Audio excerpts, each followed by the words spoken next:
In this video, we're going to go over exactly what is that everybody gets wrong about the film look. And I'm going to give you the answer straight away if you need it in no time. So the thing is that there doesn't exist a film look.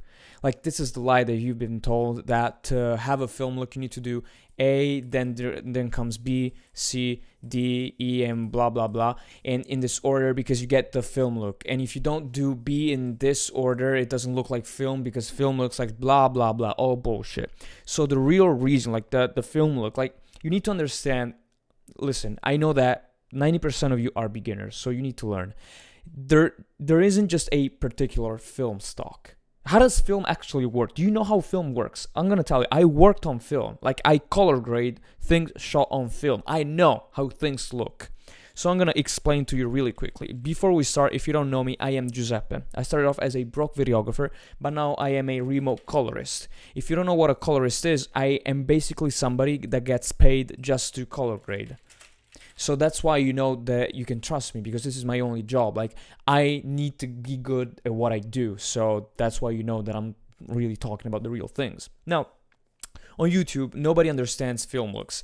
Everybody is trash. They're just preset pirates. Preset pirate is somebody that basically copies the advice from other people, repeats what they say. They sell to you the same thing. You usually recognize them because they tell you to apply LUTs, more contrast, more this, more that. You know the deal. Like, they usually, like, this is your lift gamma gain on DaVinci. They tell you to get your shadows towards cyan, your gain towards orange, and that's your orange until look. Okay, you know what I'm talking about. So everybody gets wrong about the film look, the fact that there isn't a film look. This is it. Okay, now there have been tests done. Okay, there's people that have studied this, and they have concluded that you can fully emulate film on digital. There's different ways to do that, and I know, like, I can fully recreate film without using plugins, film print emulation LUTs. You can do that, and I teach that in my online color grading school. Top link in the description. Okay, so now let's say that you were a colorist 40 years ago. Let's look at what your color grading process would have looked like. So let's see how actual film works and how actual film color grading works. So you record on what's called a film stock. Okay, this is like saying I record on Canon, and Canon has its color science, or I record on Sony and Sony has a different color science, right? So the film stock gives you inherent colors. Like, this film stock maybe is marketed as a natural looking film stock. Maybe you have a more dramatic and less saturated one, whatever. So you have your film stock A. And a realistic example would be a very popular one, Kodak Vision 3 50D. This basically means that Vision 3, like this part, is the film stock.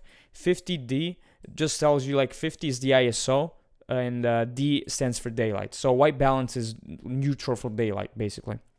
Anyways, let's not get lost in the details. So what happens? You have your film stock, and you're Mr. Filmmaker, Mr. Colorist. Now, when you finish shooting, you get your film stock, and you need to develop it. Now, the way you develop your film stock, developing, let's call it that. The way you develop your film stock will change how colors behave in the final print, in the final footage. Let's call it that for now.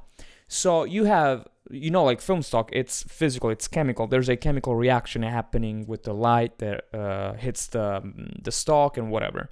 Now, the way when you're in the red room, like the way you work on that footage, like on the film, changes exactly how the colors get interpreted, how it looks in the end. Okay, there's different ways. I'm not a total expert on that because I've never done it. I'm a digital colorist. I'm just describing in layman's terms how it would have worked so that you understand, oh, so this is what actual film, like how it works. Oh, so people have been selling bullshit to me the whole time. Yes.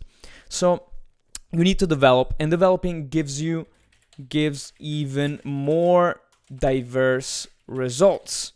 Because see, like, you can already have film stock 1 mixed with developing method 1. Maybe you can have 1 mixed with developing 2. Maybe you can have 2 with 1, and 2 with 2, and 3 with 1. And whoa, there's this cascade of things that you can do. Now let's add something even, let's go further.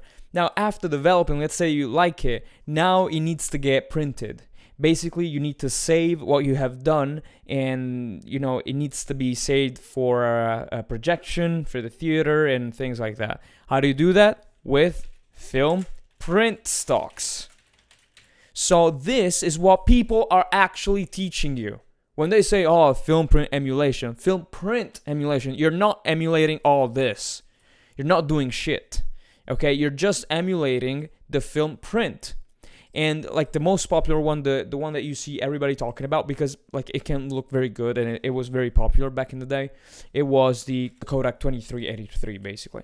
So when you want to emulate film with your digital footage, it's not just about slapping a Kodak 2383 and adding, I don't know, glow and halation. These things make me mad. Listen, glow and halation on top of your footage, man. It doesn't work that way. I hate these things. These are gimmicks. And usually there's like a direct correlation. Like the more you're a noob, like how do we I want to get this graph going. So let's get this graph going. So the more you suck at color grading, the more grain and halation you use, GH. So if you suck a little, you don't use that much. If you really do suck, man, you see these people applying a ton of glow and halation to their footage. Like it goes through the roof. And you know I'm talking. You know I'm talking to you. You know who I'm talking to, and that's you. Okay? So these are the things that everybody gets wrong about film. So other lies that people believe is that people think that film looks oversaturated, overly vintage, full of halation, full of glow, full of all this bullshit that is just not true. I mean, there are movies that are being shot as we speak, still on film, and they do not look anything like what you have been doing, what people have sold to you. Okay? So the myths that I don't want you to follow are these. So, film is always vibrant. False. Film is always contrasty. False. Can be. Doesn't need to. Film is always teal and orange. Guess what? False again. Skin tones always pop when shot on film. Fucking false. These are all false. Look, you need to understand, you're seeing film as a, I don't know, like not a one-trick pony, but you think that film has this inherent look. Do you know what's inherent to film? Do you want to know? There's a couple of things. The first one is grain, good old grain. The other thing that changes depending on what film you're working with is how sharp it is. So a lot of the times, film is usually less sharp than digital. This can change if you're working with 35mm. I mean, this is a touchy topic. I won't go into too much detail. Like film can be even of higher resolution than digital, just because it's not shot on a sensor. Like it's not pixel per pixel. Like you can actually have a bigger image from film that you can with digital. So this is a bigger topic. This is for another video. But what I want you to understand is that the things that you thought that were always so inherent to film, and you need to have this fucking blue shadows, like this is your tint, right? Like let's call it lift, and you go this way with your tint, and you need to balance that out with your gain right here on DaVinci. You thought that this was the hack, that this made you a colorist, that this really changed everything for you. This is actually a lie. It doesn't work like that. There's tons of different films that work differently. I have done different types of film emulation, and I have fooled people. Like I used to make, I went on Reddit and I made polls, and people were fighting for which was actually on film and which wasn't, and which was like that and this and that. There's 1,000 different ways that film can look. Usually, but it's not a rule, and I'll tell you why. Usually, apart from grain, film also has better highlight roll-off. But this is not a rule. This is not a rule, because you can get away with this. Like you can just say fuck to that. when you go work on bleach bypass techniques for film. And this is just giving huge contrast and removing saturation from the image. Usually this results in lesser of a roll-off, of a highlight roll-off.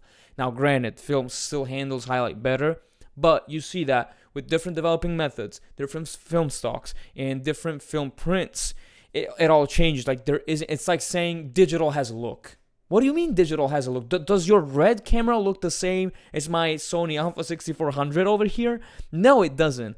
Does my ARRI look the same as your iPhone 6? No, it doesn't. So what the fuck do you mean digital has a look? Okay, they all look different. They have different color sciences, different sensors, different things. By now, I think I made my point clear. If you want to learn more, if you want to learn how to work on, if you want to work on real film, like I give you the footage in my online color grading school. I mean, it's so affordable. Trust me, you will regret it.